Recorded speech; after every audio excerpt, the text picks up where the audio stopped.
তার 1 বছর আগেই এই দেশে ঘটে গিয়েছে একটি যুব বিপ্লব। যুবকরা এখানে নেতৃত্ব দিয়েছে, যুবকরা এই আন্দোলনকে সফল করেছে।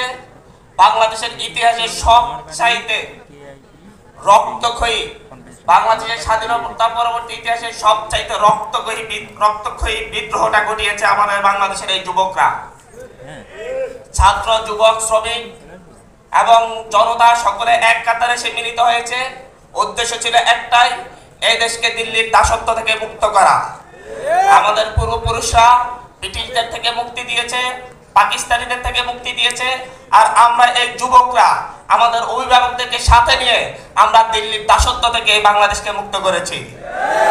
আমরা যতবার ইতিহাসের দিকে তাকাই, যত ইতিহাসের বাঁক বদল ঘটেছে, ইতিহাসের প্রতিটি ফাঁক বদলে নেতৃত্ব দিয়েছে যুবকরা।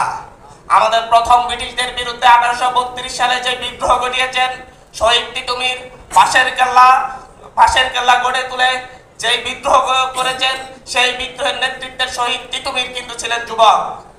1857 সালের প্রথম সিপাহী বিদ্রোহ, প্রথম সশস্ত্র বিদ্রোহ, সেই বিদ্রোহের নেতৃত্ব যারা দিয়েছেন তারা প্রত্যেকেই ছিলেন যুবক। এবং আমাদের পরবর্তী ব্রিটিশ বিরোধী আন্দোলন, 52 গণ অভ্যুত্থান, রফিক, জব্বার, বরকত প্রত্যেকেই যুবক ছিলেন।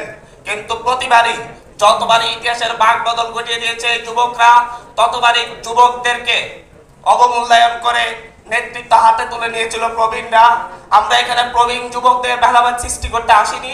আমরা বলতে চাচ্ছি, যুবকরা বারবারই রক্ত দেয়, কিন্তু পরবর্তীতে দেশ গঠনে যারা ভূমিকা রাখার কথা বলে তারা যুবকদের বারবারই প্রতারিত করে।